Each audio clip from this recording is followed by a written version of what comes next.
Se oggi faceste l'esame, riuscireste davvero a passarlo? Benvenuti all'episodio 35 della serie Quiz Patente B. Vi aspettano 30 domande per mettere alla prova la vostra preparazione, e dopo ogni quesito troverete subito la risposta corretta con una spiegazione semplice e chiara. Guardate il video fino alla fine e scoprite se oggi sareste promossi oppure no. Iniziamo subito. Un conducente che ha assunto una quantità eccessiva di bevande alcoliche può recuperare velocemente l'idoneità alla guida se assume caffè amaro.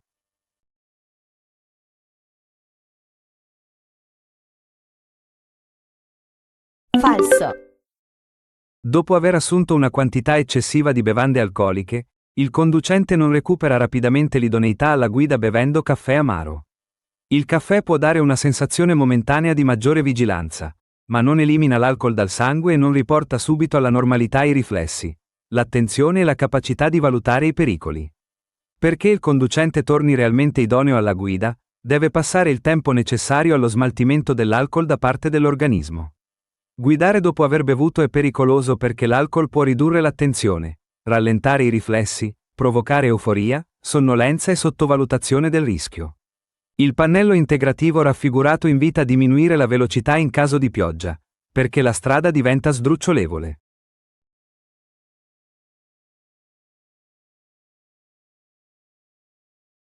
Vero. Il pannello integrativo è il strada sdrucciolevole per pioggia. Mostra una nuvola con pioggia e indica che, quando piove, quel tratto di strada può diventare sdrucciolevole, spesso per la presenza di fango, detriti o acqua sulla carreggiata. In questa situazione il conducente deve diminuire la velocità, guidare con maggiore prudenza e aumentare la distanza di sicurezza, perché l'aderenza degli pneumatici diminuisce e lo spazio necessario per fermarsi può aumentare. Il pannello non indica una zona dove piove spesso, ma una condizione di pericolo collegata alla pioggia. Su strade extraurbane principali il limite massimo di velocità è di 70 km/h per autovettura che traina caravan da 900 kg.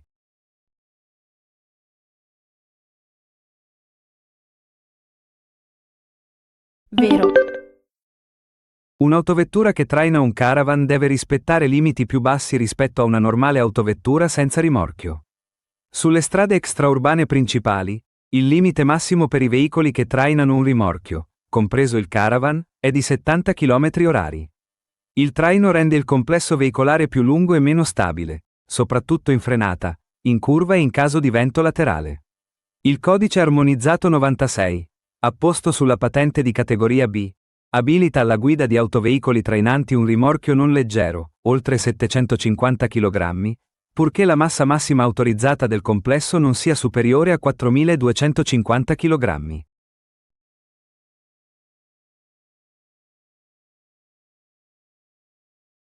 Vero. Il codice armonizzato 96 sulla patente di categoria B permette di guidare un autoveicolo della categoria B che traina un rimorchio non leggero, cioè con massa massima autorizzata superiore a 750 kg. La condizione fondamentale è che la massa massima autorizzata del complesso, cioè veicolo più rimorchio, non superi 4.250 kg. Questo codice non equivale alla patente B, perché la patente B permette combinazioni diverse e più ampie. Il codice 96 serve quindi per trainare rimorchi più pesanti del normale limite del rimorchio leggero, ma sempre entro il limite complessivo indicato. Durante la marcia, il casco deve essere sempre correttamente allacciato.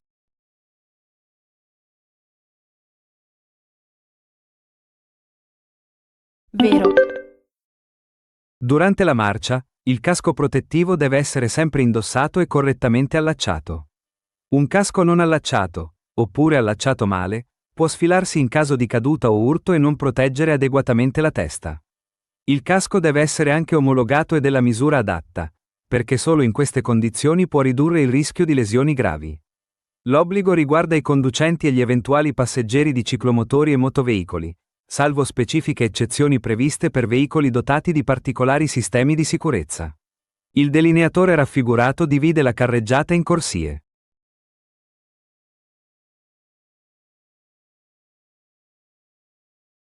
Falso. Il dispositivo raffigurato è un delineatore per gallerie o strettoie a senso unico, non un segnale che divide la carreggiata in corsie. Serve a rendere più visibile il margine della carreggiata nelle gallerie a senso unico, specialmente se la galleria è non illuminata o non rettilinea. Può essere usato anche per evidenziare deviazioni o strettoie della carreggiata. La divisione della carreggiata in corsie, invece, viene indicata dalla segnaletica orizzontale, cioè dalle strisce tracciate sulla pavimentazione stradale. Il simbolo raffigurato, se collocato su una spia di colore rosso, permette di capire se la batteria viene correttamente ricaricata o meno dall'alternatore.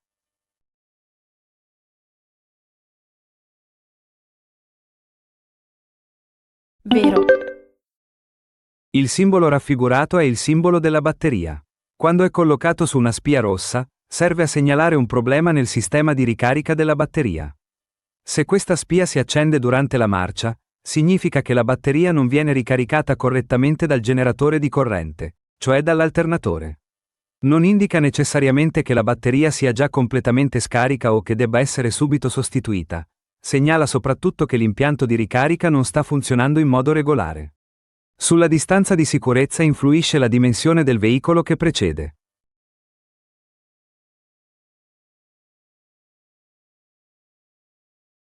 Falso.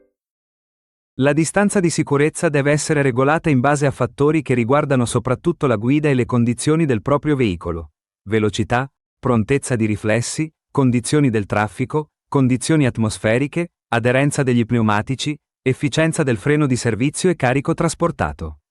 La dimensione del veicolo che precede non è considerata un elemento che determina direttamente la distanza di sicurezza. Il conducente deve invece mantenere una distanza sufficiente per potersi fermare in tempo senza urtare il veicolo davanti, qualunque sia la sua dimensione. La distanza deve essere aumentata quando è difficile prevedere il comportamento del conducente che precede oppure quando il veicolo davanti trasporta un carico sporgente o poco stabile. La posizione del vigile con le braccia aperte verso la nostra direzione come in figura equivale alla luce rossa del semaforo.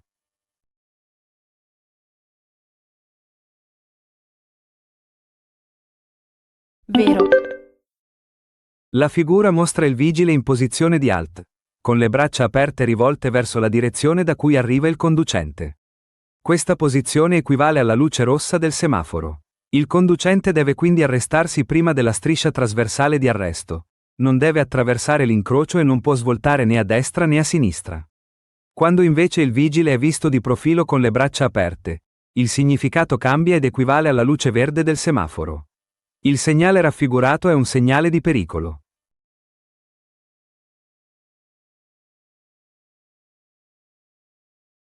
Vero.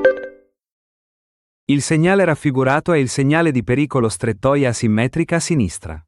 È un segnale di forma triangolare con bordo rosso e preannuncia, di norma a 150 metri, un restringimento della carreggiata sul lato sinistro. Il conducente deve moderare la velocità e, se necessario, arrestarsi, perché la riduzione dello spazio disponibile può rendere difficile l'incrocio con i veicoli provenienti dal senso opposto. Non è un segnale di direzione obbligatoria, di divieto o di indicazione, ma un segnale che avvisa in anticipo della presenza di un pericolo. Secondo le norme di precedenza nell'incrocio rappresentato in figura il veicolo P passa prima del veicolo B, ma dopo quello N.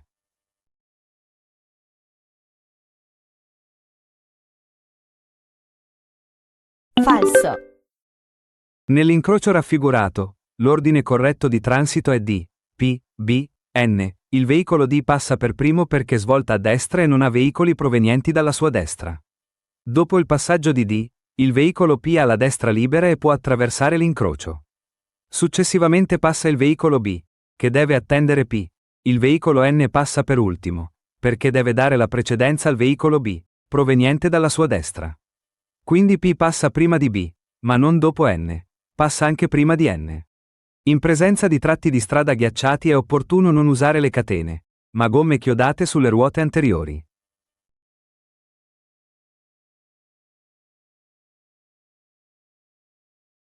Falso. In presenza di tratti di strada ghiacciati è necessario procedere con molta prudenza, ridurre la velocità, aumentare la distanza di sicurezza ed evitare manovre brusche. Non è corretto affermare che non si debbano usare le catene da neve e che sia opportuno montare gomme chiodate solo sulle ruote anteriori. Le catene possono essere utili quando la strada è innevata o ghiacciata, se montate correttamente sulle ruote motrici.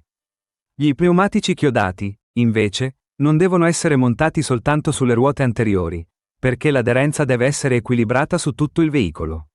Il montaggio solo davanti potrebbe rendere instabile la parte posteriore del veicolo, soprattutto in curva o in frenata.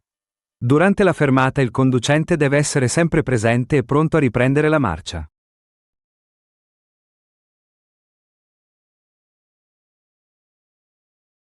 Vero. Durante la fermata, il conducente deve rimanere presso il veicolo e deve essere pronto a riprendere la marcia. La fermata è una sospensione temporanea della marcia, ammessa solo per esigenze di brevissima durata, come la salita o la discesa dei passeggeri. Non deve creare intralcio alla circolazione e non deve costituire pericolo per gli altri utenti della strada.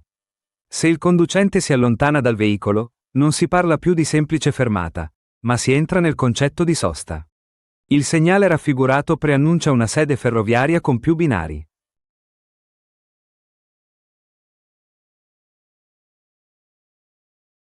Falso. Il segnale raffigurato è la croce di Sant'Andrea, formata da una sola croce rossa e bianca. È collocata nelle immediate vicinanze di un passaggio a livello senza barriere e indica che la sede ferroviaria ha un solo binario. Non è un segnale che preannuncia il pericolo a distanza. Prima di arrivare al passaggio a livello senza barriere si trova il segnale triangolare di passaggio a livello senza barriere, posto di norma a 150 metri, seguito dai pannelli distanziometrici a barre rosse. Se la sede ferroviaria avesse più binari, il segnale corretto sarebbe la doppia croce di Sant'Andrea, cioè due croci sovrapposte, posta anch'essa vicino ai binari. Davanti alla croce di Sant'Andrea il conducente deve procedere con prudenza e deve arrestarsi prima della striscia di arresto se è in arrivo un treno. Il segnale raffigurato presegnala un passaggio a livello custodito con barriere.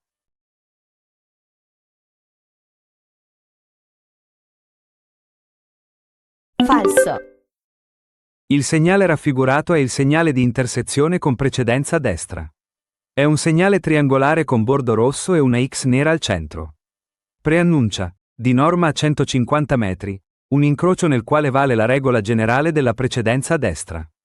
Il conducente deve quindi procedere a velocità particolarmente moderata, dare la precedenza ai veicoli provenienti da destra e controllare che quelli provenienti da sinistra siano disposti a concedergliela. Non riguarda un passaggio a livello custodito con barriere. Il segnale corretto per quel caso è il segnale di passaggio a livello con barriere o semibarriere, riconoscibile dal simbolo della barriera dentro il triangolo. Il segnale raffigurato si trova su strade extraurbane principali.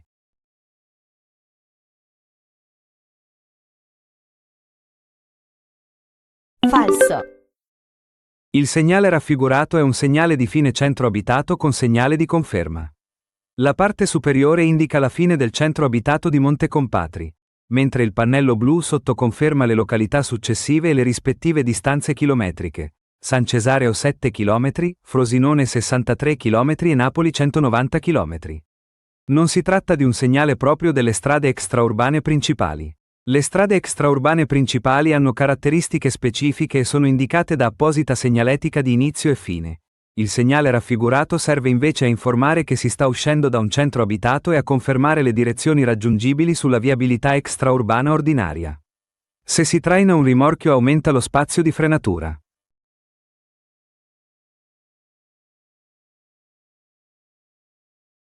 Vero. Quando si traina un rimorchio, il complesso formato da motrice e rimorchio ha una massa maggiore rispetto al solo veicolo trainante.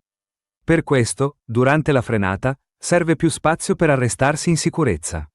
L'aumento dello spazio di frenatura è ancora più evidente nelle forti discese, perché il rimorchio esercita una spinta sulla motrice. Il conducente deve quindi procedere a velocità adeguata, frenare con anticipo e mantenere una distanza di sicurezza maggiore. La pericolosità del sorpasso è determinata dal rischio di collisione, in fase di avvicinamento, con il veicolo da sorpassare.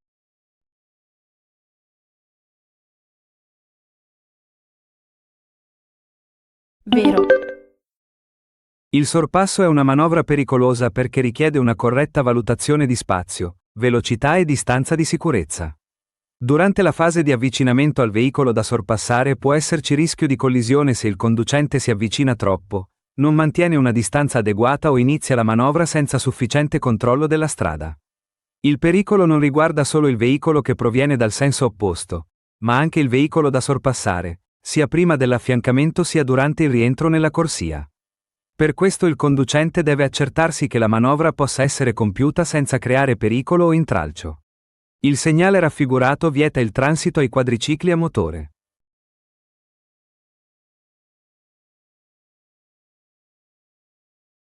Falso.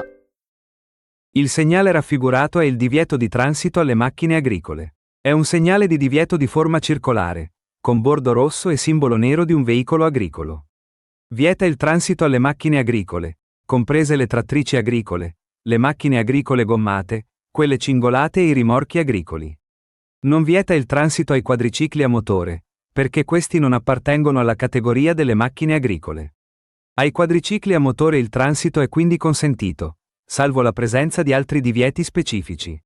L'inquinamento dell'aria prodotto dai veicoli può dipendere da un funzionamento irregolare del motore.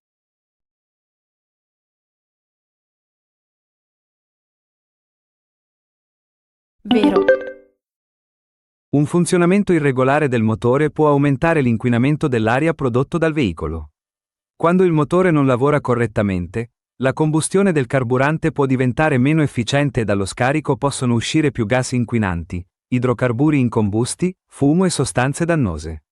Per ridurre l'inquinamento è importante mantenere il veicolo in buone condizioni, controllare il filtro dell'aria, l'impianto di alimentazione, gli iniettori, la marmitta catalitica e, nei veicoli diesel, evitare che il fumo di scarico sia troppo scuro. Un veicolo ben mantenuto consuma meno carburante e produce meno emissioni nocive. L'isola di traffico a raso è costituita da zebrature di colore bianco.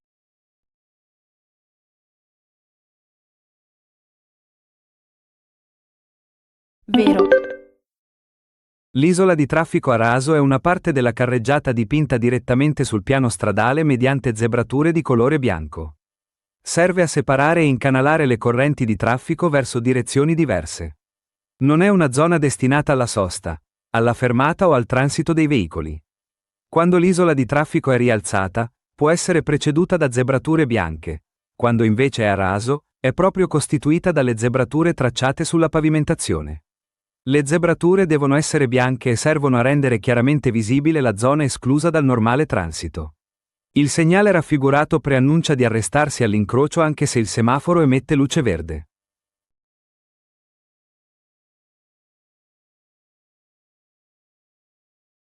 Falso. Il segnale raffigurato è il segnale di fermarsi e dare precedenza, chiamato comunemente stop. È un segnale di precedenza di forma ottagonale, con fondo rosso e scritta bianca. Non è un segnale di semplice preavviso. Quando è posto all'incrocio, impone al conducente di arrestarsi in corrispondenza della striscia trasversale di arresto e di dare la precedenza ai veicoli provenienti sia da destra sia da sinistra. Fuori dai centri abitati può essere preceduto da un apposito segnale di preavviso di stop, ma il segnale raffigurato non è quel preavviso. Inoltre, se all'incrocio è presente un semaforo funzionante con luce verde, il conducente segue la luce verde del semaforo. Il segnale di stop deve essere rispettato quando il semaforo è spento, non funzionante oppure a luce gialla lampeggiante. Il segnale raffigurato vale solo nelle ore diurne.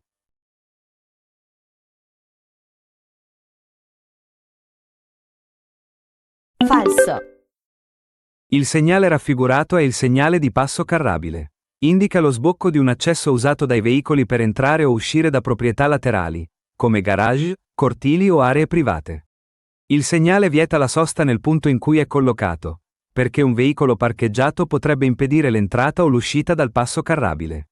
La validità non è limitata alle ore diurne. Il divieto vale 24 ore su 24, quindi sia di giorno sia di notte. La fermata è consentita solo se è brevissima e non crea intralcio al passaggio dei veicoli. Per essere valido, il segnale deve riportare l'ente autorizzante, il numero e l'anno dell'autorizzazione. Il segnale raffigurato indica che siamo in prossimità di un incrocio.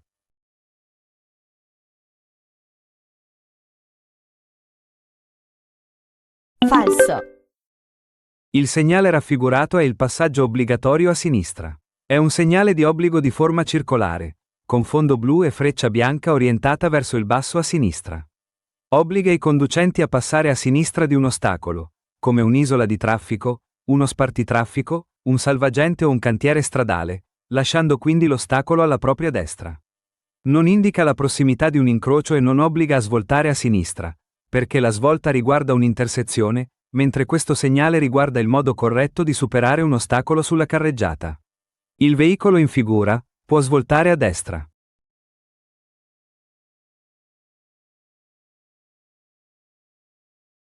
Falso. Il veicolo raffigurato si trova su una semicarreggiata a 3 corsie e occupa la corsia di sinistra rispetto al proprio senso di marcia. Da quella posizione non può svoltare a destra, perché la svolta a destra deve essere preparata portandosi il più vicino possibile al margine destro della carreggiata. La manovra indicata sarebbe pericolosa, perché il veicolo taglierebbe le corsie alla propria destra e potrebbe interferire con altri veicoli che procedono correttamente nelle corsie laterali. In questa situazione il veicolo deve proseguire diritto e potrà svoltare a destra solo dopo essersi portato, con anticipo e in sicurezza, nella corsia adatta. Il segnale raffigurato è un segnale di direzione obbligatoria.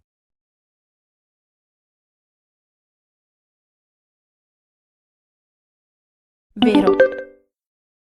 Il segnale raffigurato è il segnale di direzione obbligatoria a destra. È un segnale di obbligo, di forma circolare, con fondo blu e freccia bianca rivolta verso destra.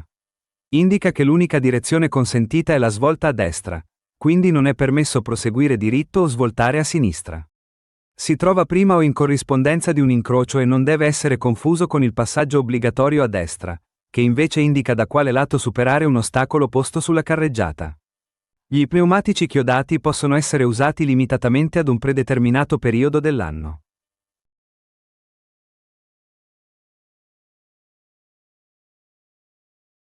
Vero. Gli pneumatici chiodati non possono essere usati liberamente durante tutto l'anno, ma solo in un periodo predeterminato.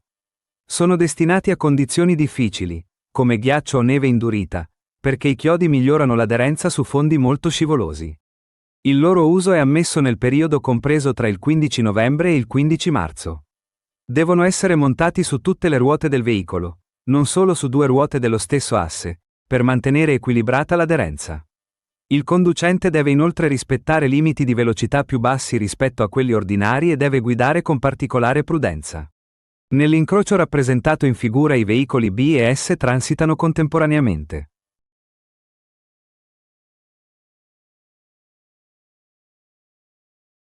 Falso. Nell'incrocio raffigurato, i veicoli non possono passare contemporaneamente. L'ordine corretto di transito è B, T, S. Il veicolo B passa per primo perché ha la destra libera.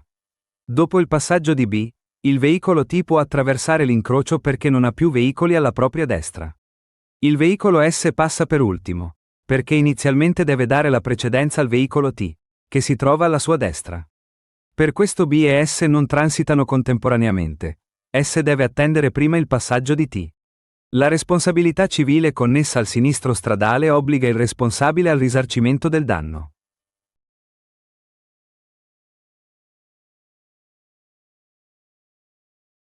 Vero. La responsabilità civile collegata a un sinistro stradale riguarda l'obbligo di riparare economicamente i danni causati. Chi provoca un incidente deve provvedere al risarcimento del danno, cioè al risarcimento dei danni causati a persone, cose o animali. Questa responsabilità è diversa dalla responsabilità penale, che riguarda eventuali reati, e dalla responsabilità amministrativa, che riguarda eventuali sanzioni. Nella circolazione stradale, l'assicurazione RCA serve proprio a garantire il risarcimento dei danni causati a terzi entro i limiti previsti dal contratto assicurativo. La segnaletica in figura indica un passo carrabile.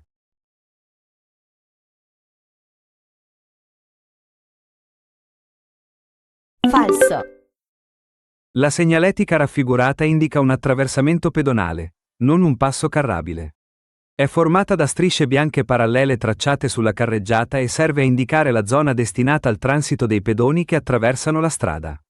In corrispondenza dell'attraversamento pedonale, i conducenti devono prestare particolare attenzione e dare la precedenza ai pedoni che attraversano o che si trovano nelle immediate vicinanze. Il passo carrabile, invece, è indicato da un apposito segnale verticale rettangolare, che segnala l'accesso a un'area laterale, come un garage, un cortile o una proprietà privata, e comporta il divieto di sosta davanti all'accesso. Le strisce mostrate nella figura, quindi, non indicano un passo carrabile. La simulazione di oggi finisce qui. Non fermatevi al punteggio di questo episodio, perché il vero segreto per superare l'esame è allenarsi ogni giorno. La costanza vi aiuta a riconoscere meglio i quiz, evitare gli errori più comuni e affrontare la prova con più sicurezza. Scrivete nei commenti il vostro risultato e continuate a studiare ogni giorno. Ci vediamo nel prossimo episodio.